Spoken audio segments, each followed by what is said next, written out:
Next நம்ம என்ன பார்க்க போகிறோம் அப்படின்னா அட்டாமிக் மாஸ். ஒரு ஆட்டத்தோட மாஸை வந்துட்டு எப்படி கேல்குலேட் பண்ணுறது அப்படின்ட்டு.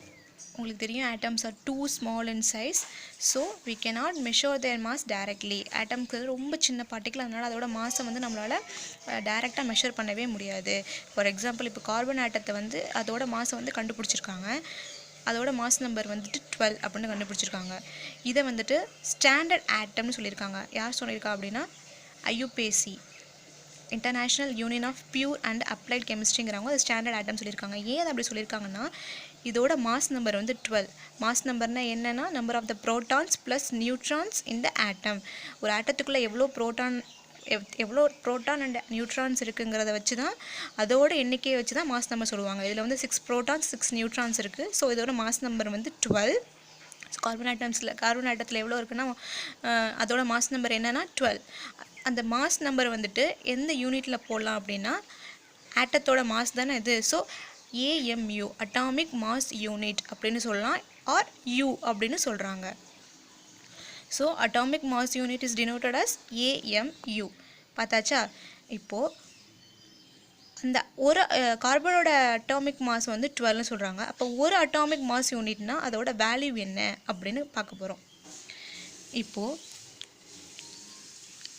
unified atomic mass unit, AMU atomic mass unit or unified atomic mass unit is defined as the 1/12 of the mass of the carbon atom in its ground state. அப்படின்னா ஒரு atomic mass யூனிட்டோட value என்னென்னா 1/12 of the mass of the carbon atom அப்படின்னு சொல்கிறாங்க. அப்போது carbon ஆட்டத்தோட mass number 12 அப்படி அதை divide பண்ணோன்னா என்ன வரும் அப்படின்னா 1 AMU is equal to இந்த வேல்யூ, அப்ராக்சிமேட்டாக இந்த வேல்யூ வரும்.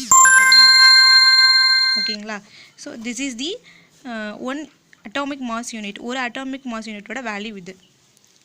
அடுத்து நம்ம என்ன பார்க்க போகிறோன்னா ரிலேட்டிவ் அட்டாமிக் மாஸ் யூனிட், அதை பார்க்க போகிறோம். ரிலேட்டிவ் அட்டாமிக் மாஸ் யூனிட் அதை எப்படி கண்டுபிடிக்கிறது அப்படின்னா, the relative atomic mass unit is defined as the ratio of the average of atomic mass to the unified atomic mass unit. இதோட relative atomic mass unit is defined as the ratio of average atomic mass unit to the unified atomic mass unit. உங்களுக்கு already தெரியும், ஒரு unified atomic mass unitோட value வந்து இங்கே இருக்குது. ஒரு ஆட்டத்தோட average atomic mass அதை வந்து நியூமரேட்டரில் போட்டுக்கணும், ஆவரேஜ் அட்டாமிக் மாஸ் வேல்யூவை. அடுத்து வந்து யூனிஃபைட் அட்டாமிக் மாஸை வந்து ஆல்ரெடி நம்ம கண்டுபிடிச்சிருக்கோம், அது டினாமினேட்டரில் போட்டுக்கணும். ஃபார் எக்ஸாம்பிள் நான் என்ன சொல்கிறேன் அப்படின்னா, relative atomic mass of the hydrogen atom வந்து எப்படி கண்டுபிடிக்கிறாங்க அப்படின்னா, average atomic mass of the hydrogen atom in kilogram divided by unified atomic mass, அது ஆல்ரெடி கண்டுபிடிச்சிருக்காங்க 1.6605 × 10⁻27 கிலோகிராம். இப்போது average atomic mass of the hydrogen atom ஒரு வேல்யூ அதை வந்து கொடுத்துருக்காங்க. அதையும் கீழே வந்து யூனிஃபைட் அட்டாமிக் மாஸ் யூனிட் நம்ம முன்னாடி இங்கே கண்டுபிடிச்சிருக்கோம் இல்லையா, யூனிஃபைட் அட்டாமிக் மாஸ் யூனிட், அதோட வேல்யூயும் டிவிஷனில் போட்டு டிவைட் பண்ணோம் அப்படின்னா கடைசியில் என்ன வேல்யூ கிடைக்கிதுன்னா 1.008 U. இதுதான் வந்துட்டு ஒரு ஹைட்ரஜனோட ரிலேட்டிவ் அட்டாமிக் மாஸ். ஓகேங்களா? இதுதான் அந்த வேல்யூ.